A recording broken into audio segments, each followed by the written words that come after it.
Motion in plane and motion in a straight line की जो series चल रही थी, जो डिस्कशन का सिलसिला चल रहा था, उसमें आज एक बहुत ही इंपॉर्टेंट टॉपिक लेके आया हूँ, और वो है average speed, instantaneous speed, average velocity, instantaneous velocity, speed velocity.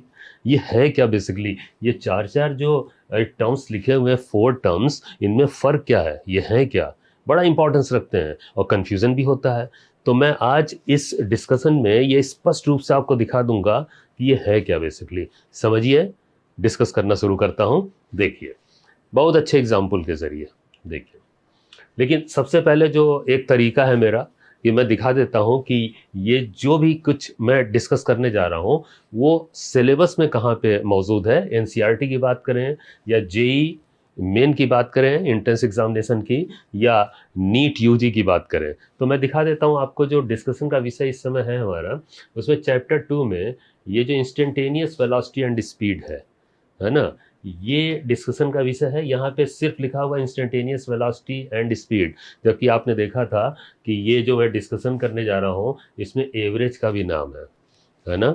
तो ये 4 क्वांटिटीज, मतलब 4 फिजिकल क्वांटिटीज हैं ये, स्पीड और वेलोसिटी से संबंधित ये सारा डिस्कशन का विषय है। और आप जानते ही हो कि इन सिलेबस में तो सब अधूरी बातें लिखी रहती हैं, तो मैं दिखाना चाहता हूँ आपको। तो यहाँ भी कुछ अधूरा ही लिखा हुआ है ना। एवरेज का नाम कहीं लिया ही नहीं है। और यहाँ पे देखिए, यही चीज़ अगर जेई मेन में मैं दिखाऊं आपको, तो लिखा हुआ है स्पीड एंड वेलोसिटी, और एवरेज स्पीड, इंस्टेंटेनियस वेलोसिटी। अब इंस्टेंटेनियस स्पीड नहीं लिखा है, एवरेज वेलोसिटी भी नहीं लिखा है और ये लेकिन डिस्कशन में तो सब कुछ आएगा, ये पूछा सब कुछ जाता है। तो चलते हैं, ये तो ऐसी सिलेबस लिख देते हैं ये लोग, हमें तो अंदाज़ा लगाना है क्या है। और ये भी आप जानते हो कि जो जेई मेन का सिलेबस होता है बिल्कुल वैसा ही नीट यूजी का सिलेबस है। ये देखिए, speed, velocity and average speed, instantaneous velocity, एकदम सेम।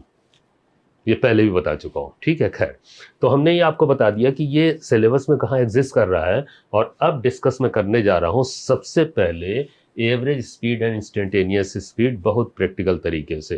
पहले आप ये तो समझो, स्पीड तो लगभग आप सभी लोग जानते हो कि स्पीड क्या चीज़ होती है। कोई भी व्हीकल चला रहे हैं या आप खुद दौड़ रहे हैं, किस स्पीड से दौड़ रहे हो भाई, किस स्पीड से व्हीकल चल रही है तुम्हारी, वो 40 की स्पीड से है, 50 की स्पीड से, 100 है या 120 है, क्या स्पीड है? ये तो बड़ी प्रैक्टिकल सी बात है। लेकिन अगर हम टेक्निकल तरीके से आ जाएं, तो एवरेज स्पीड और इंस्टेंटेनियस स्पीड, इसमें फ़र्क क्या है, ज़रा समझिए इस बात को कुछ इस तरीके से। देखिए, ये पाथ मैं दिखा रहा हूँ आपको, कर्व पे लेके चल रहा हूँ, ठीक है। जनरली जो आप ट्रेवल करते हो तो उसमें कर्व पे ही तो चलते हो ना, कौन स्ट्रेट पे चलता है? बहुत कम केसेस में होता है ना। कर्व पे चल रहे हैं, और सपोज इस कर्व की लेंथ या डिस्टेंस जो है ना, डिस्टेंस और लेंथ तो समान ही होता है, आप जानते हो लगभग। तो डिस्टेंस 120 मीटर की है सपोज, और एक बॉडी या एक पार्टिकल इस पे ट्रेवल करता है ऐसे, ठीक, ये ट्रेवल कर रहा है, ये बार बार रिपीट करके आपको दिखाया जा रहा है। अब मैं आपको कुछ टर्म्स समझाता हूँ इन बातों को समझने के लिए, बहुत ध्यान से सुनिएगा, है ना। वो देखिए, सबसे पहले इंस्टेंट्स क्या होते हैं, और ये ड्यूरेशन और टोटल टाइम, इनमें डिफरेंस क्या है? ड्यूरेशन और टोटल टाइम तो एक ही बात है, लेकिन इंस्टेंट्स में क्या फ़र्क आ जाता है, और किनको बोलते हैं इंस्टेंट या इंस्टेंट, ठीक है। क्योंकि इस वर्ड का इस्तेमाल हुआ है यहाँ पे, इंस्टेंटेनियस स्पीड, है ना। तो देखिए, इंस्टेंटेनियस स्पीड जो है कहीं इंस्टेंट से ही रिलेटेड है। और अगर बात करें यहाँ पे एवरेज स्पीड की, तो उसका संबंध ड्यूरेशन या टोटल टाइम से है। पहले ये डिफरेंस देखें, होता क्या है कि मान लीजिए जैसे कोई मोशन स्टार्ट हो रहा है, आप टाइम की काउंटिंग शुरू करते हो, तो किसी इंस्टेंट पे जब ये मोशन शुरू हो रहा है, तो वहाँ से टाइम की काउंटिंग जीरो से स्टार्ट होती है, आप जानते हैं। इतने टाइम पे स्टार्ट हुआ, वहाँ से स्टॉप वॉच ऑन कर दी गई, पार्टिकल मूव कर रहा है, ठीक है, ये इंस्टेंट है। और ऐसी जैसे पार्टिकल आगे बढ़ेगा, 1 सेकंड पे यहाँ पहुँच गया, आप देखिए, ये भी इंस्टेंट है। ऐसी दूसरे सेकंड पे ये पोजीशन हो सकती है, तीसरे सेकंड पे ये पोजीशन हो सकती है, डिपेंड करता है स्पीड कैसी है उसकी, तेज हो रही है, धीमी हो रही है, वेरिएशन भी तो होता है ना स्पीड में मोशन के दौरान। ये 3rd सेकंड पे है, ये सिचुएशन इसकी या पोजीशन इसकी 4th सेकंड पे है, और ये 5th सेकंड पे। ये जो पूरे पाथ में ये जो सेकंड्स आप देख रहे हो ना, इसी को इंस्टेंट्स बोलते हैं, ये इंस्टेंट है। जैसे मान लें किसी मोशन को शुरू करने में आपने घड़ी देखा, आपने 10 बजे स्टार्ट किया, कोई अपने कार से किसी प्लेस पे जा रहे हैं आप, है ना। तो 10 बजे आपने शुरू किया, फिर 10:30 बजे आप कहीं पे थे, है ना, 10:30 पे, फिर 10:45 पे आप कहीं थे, है ना। आपकी पोजीशन पूछी जाए 10:45 पे कहाँ हो भाई, 10:30 पे कहाँ हो, है ना। तो वो जो बोला जा रहा है ना 10:45, 10:30 या 11:30 या 11:15, है ना, टाइम बोल रहा है ना, वो इंस्टेंट्स है, ठीक है। तो ये इंस्टेंट्स हो गए। अब बात आती है कि ड्यूरेशन क्या हुआ। ड्यूरेशन ऑफ कोर्स सभी जानते हैं कि पूरा जो मोशन कवर किया गया, मान लें 5 सेकंड तक का मोशन कवर किया गया है, तो ये जो टोटल टाइम जो यहाँ पे इलेप्स हुआ है वो 5 सेकंड का है, यही ड्यूरेशन कहलाता है। जैसे मैंने कहा था कि आप 10 बजे निकलते हैं अपने प्लेस से और 12 बजे कहीं पहुंचते हैं, तो 10 से लेके 12 बजे में जो डिफरेंस है 2 घंटे का, वो ड्यूरेशन है। और उसी में 10 से 12 के बीच में जो अलग अलग टाइम मैं बोल रहा था, 10:30, 10:45 या 11:15 या 11:30, वो क्या है, वो इंस्टेंट्स है। फ़र्क समझ में आ रहा है ना। तो ये फ़र्क है, बहुत जानना बहुत ज़रूरी है इस बात के लिए, ठीक है। अब दूसरी बात आती है, अब जरा हम स्पीड पे आ जाएं, है ना। अब स्पीड की अगर बात करें तो एक टर्म है एवरेज स्पीड, जो यहाँ पे आ रहा है। एवरेज स्पीड होता क्या है, एवरेज स्पीड और इंस्टेंटेनियस स्पीड दोनों डिफाइन कर रहे हैं। एवरेज स्पीड है बेसिकली, ये देखिए डिस्टेंस अपॉन टाइम, ये एवरेज का निशान होता है, ये बार जो लगा देते हैं, और ये एस रिप्रेजेंट कर रहा है स्पीड को, है ना। तो वी मोशन को रिप्रेजेंट करता है जनरली, है ना। एस जो है वो स्पीड को रिप्रेजेंट कर रहा है, ठीक। तो ये स्पीड हो गया और ये एवरेज का निशान है, और ये टोटल डिस्टेंस ट्रेवल्ड अपॉन, ये टाइम नहीं है, ये ड्यूरेशन है। टोटल टाइम बोलना चाहिए, टाइम वैसे आम लफ्ज़ों में बोल देते हैं, ये ड्यूरेशन है पूरा। Total time and total distance, इनका जो डिवीज़न होता है ना, ये एवरेज स्पीड को बताता है। अच्छा चलिए यहाँ पे कैलकुलेट करते हैं, एवरेज स्पीड अगर निकाली जाए तो आई जाएगी। देखें इसमें एवरेज स्पीड निकालने तो डिस्टेंस 120 मीटर की है, टोटल पाथ लेंथ जो है 120 मीटर है, और ड्यूरेशन जो है, ड्यूरेशन या टोटल टाइम ध्यान रखिएगा, है ना, ये 5 सेकेंड है। 120 को 5 से डिवाइड कर दे रहे हैं, ये आ गया 24 मीटर पर सेकेंड, ठीक। ये एवरेज स्पीड आ गई। अब एक बात सोचने वाली है, चलो एवरेज स्पीड निकालना आपने सीख लिया, बहुत सिंपल सा है। डिस्टेंस को टाइम से, या ड्यूरेशन बोलिए, ड्यूरेशन से डिवाइड कर दिया, ठीक, एवरेज स्पीड आ गई। लेकिन एक बात बताएं, क्या आपको लगता है कि ये पार्टिकल जो है ये 24 मीटर पर सेकेंड की स्पीड को मेंटेन किए हुए है इसमें? क्या हमेशा 24 की स्पीड से चल रहा होगा? क्या ऐसा ज़रूरी है? मान लें आप अपने प्लेस से 10 बजे निकलते हैं और 12 बजे कहीं पहुंचते हैं अपनी कार से, और आप जो है एवरेज वैल्यू निकालते हैं। सपोज आपने एवरेज ये निकाला 24 मीटर पर सेकेंड। चलो जनरली कार से जब चलते हैं तो वो सफ़र जो है किलोमीटर में होता है, और ड्यूरेशन जो है आप आवर में नोट करते हो। तो मान लो जैसे ये यूनिट बदल देते हैं थोड़ी देर के लिए, आप ही हैं यहाँ से अपने कार से निकलते हैं और ये आवर्स में ले लें, सोचने के लिए एक प्रैक्टिकल एग्जांपल दे रहा हूँ, ये आवर्स में ले लें और ये किलोमीटर में, तो उस हिसाब से आप निकालेंगे आपने 120 किलोमीटर का ट्रेवल जो है किया वो 5 आवर्स में सपोज, तो एवरेज स्पीड क्या आएगी, 24 किलोमीटर पर आवर आनी चाहिए ना, है ना। ओके, अब मैं ये कह रहा हूँ, मैं ये एग्जांपल इसलिए दे रहा हूँ ना जिससे आप महसूस कर पाओ। तो आप जो है 10 बजे निकलते हैं, और 10 बजे निकलते हैं और आपको 5 आवर्स लगते हैं, तो 5 आवर्स का मतलब आप 3 बजे पहुँचेंगे उस प्लेस पे 120 किलोमीटर का डिस्टेंस ट्रेवल करते हुए, ठीक है। आप ये बताएं कि अगर 24 किलोमीटर पर आवर आपकी एवरेज स्पीड आ रही है, तो क्या आप हमेशा 24 की स्पीड से चलते रहें, कांस्टेंट स्पीड से चलना है? नहीं ना।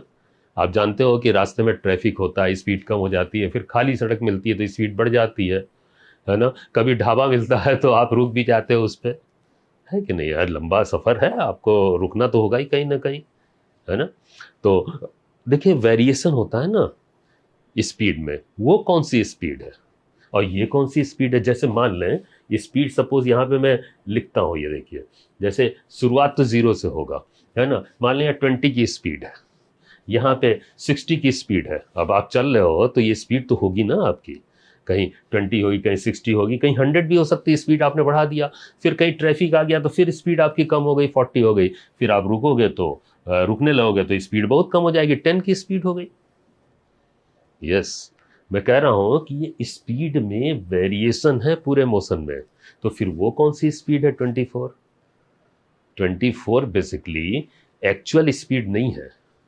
एक्चुअल स्पीड्स तो ये हैं जो किसी इंस्टेंट पे डिफाइंड होती हैं। अरे भाई 10:30 पे तुम्हारी स्पीड क्या है, 10:45 पे तुम्हारी स्पीड क्या है, 11:30 बजे आपकी स्पीड क्या है, 11:45 बजे स्पीड क्या है, 1 बजे आप किस स्पीड से चल रहे थे, है कि नहीं? अब आप वो स्पीड कैसे बताते हो बताओ? वो जो स्पीड है आप जानते हैं स्पीडोमीटर से बताते हैं। जो आपकी कार में स्पीडोमीटर होता है ना, उससे बताते हैं। वो कौन सी स्पीड है? वो ये वाली स्पीड तो है नहीं। उसी स्पीड को, ये जो है ना, इसी स्पीड को इंस्टेंटेनियस स्पीड बोलते हैं। किसी इंस्टेंट पे स्पीड, और एक स्पीड जो आप कैलकुलेट करके निकालते हैं। ये वाली स्पीड आप कैलकुलेट करके निकालोगे, आप देख के नहीं बता सकते स्पीडोमीटर पे। स्पीडोमीटर पे ये स्पीड थोड़ी होती है। स्पीडोमीटर पे ये स्पीड होती है उस इंस्टेंट की। किस टाइम भाई? 10:30 बजे वाली स्पीड बताओ, ये 3 सेकंड वाली स्पीड बताओ 100, 4 सेकंड पे जब पार्टिकल था, है ना, वो स्पीड बताओ 40। ये तो देख के पता चलेगा ना स्पीडोमीटर से। जबकि एवरेज स्पीड आप कैलकुलेट करके निकालते हैं। और बेसिकली देखा जाए तो एवरेज स्पीड एक्चुअल स्पीड नहीं है, ये एक अंदाज़ा देती है। अंदाज़ा किस बात का अंदाज़ा? कि ऑन एवरेज बॉडी किस स्पीड से चली है, मतलब तेज चली है धीमे। मान लें जैसे इसी डिस्टेंस को 2 सेकंड में कवर कर लिया जाता सपोज। अब आप बताओ 120 को अगर 2 सेकंड से आप डिवाइड करोगे तो एवरेज स्पीड क्या आएगी? ऑफ कोर्स 60, 120/2 बढ़ गई ना। तो वही डिस्टेंस कोई पार्टिकल 5 सेकंड में ट्रेवल करता है, कोई पार्टिकल 2 सेकंड में ट्रेवल करता है। कैसे पता लगाया जाए कि किसकी स्पीड ऑन एवरेज ज्यादा या कम थी?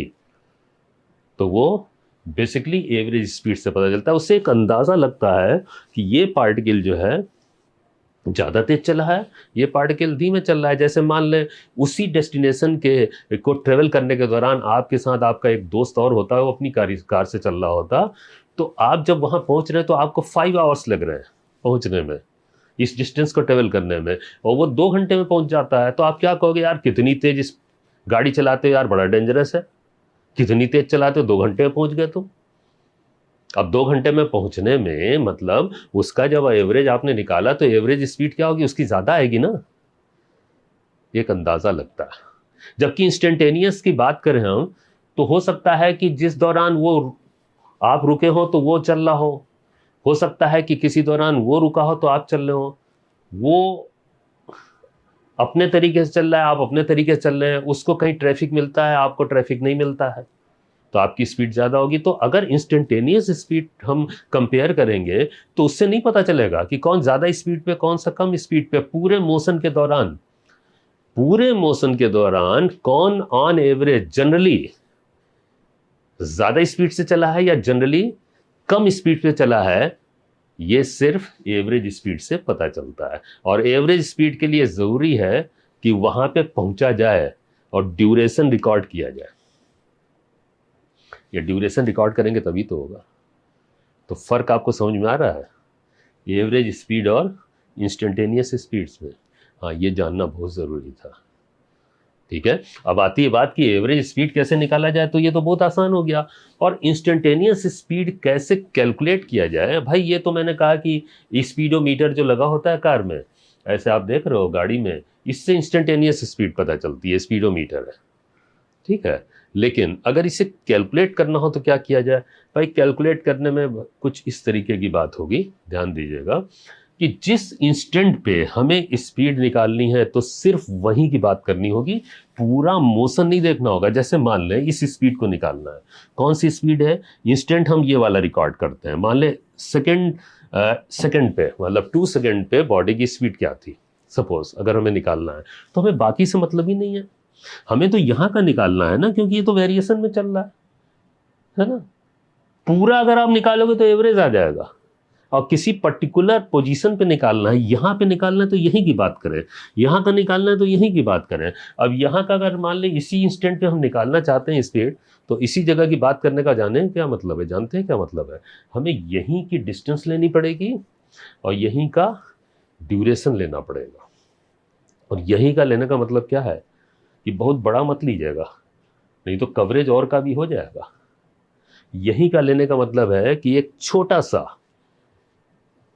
एलिमेंटल डिस्टेंस जिसे आप डी से रिप्रेजेंट करते हैं, डी से, है ना, एलिमेंटल डिस्टेंस आपको बताया जा चुका है जब मैं डिस्टेंस और डिस्प्लेसमेंट कंपेयर कर रहा था ना, अभी लास्ट वीडियो रहा होगा, तो लिंक दे देंगे हम आपको, आप ज़रूर देखिएगा, इस सीरीज़ को ज़रूर देखिए। जो लोग आज देख रहे हैं इस वीडियो को वो बाकी वीडियो भी देख लें, उनके लिंक पड़े होंगे, ठीक है, ज़रूर देखिए। तो ये जो डिस्टेंस है ना, ये एलिमेंटल डिस्टेंस है और ये एलिमेंटल ड्यूरेशन है। इससे ये होगा ना कि इतनी ही दूर का जितने का संबंध जो है इस स्पीड से हो। अब आगे बढ़ेंगे तो ये डिस्टेंस अगर कवर कर लेंगे तो इसका संबंध तो 100 स्पीड से है, यहाँ कर लेंगे तो 40 से है, तो ये सब नहीं ना लेना है, इसी जगह का लेना, इसीलिए स्मॉल लेना पड़ेगा, एलिमेंटल लेना पड़ेगा, बहुत स्मॉल, नेग्लेजिबली स्मॉल। और तब जब आप इसे यहाँ पे डिवाइड करेंगे इस ड्यूरेशन से, है ना, एलिमेंटल डिस्टेंस को एलिमेंटल ड्यूरेशन से, तो कैलकुलेट होके आएगा ये 60 यहाँ का।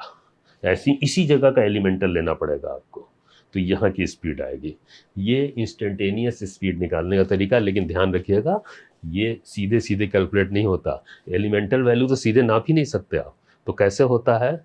ऑफ कोर्स ये कैलकुलस के ज़रिए होगा, डिफरेंशियल कैलकुलस के ज़रिए। अगर आप जानते हो तो आप समझ रहे हो, अगर नहीं जानते हो तो आगे आने वाले लेक्चर्स में मैं कैलकुलस भी सिखाऊंगा आपको, और कैलकुलस के ज़रिए कैसे ये हैंडल करते हैं इन्हें, यह भी मैं बताऊंगा आपको, ठीक है, ये ध्यान रखिएगा। तो ये फ़र्क है इंस्टेंटेनियस स्पीड और एवरेज स्पीड में।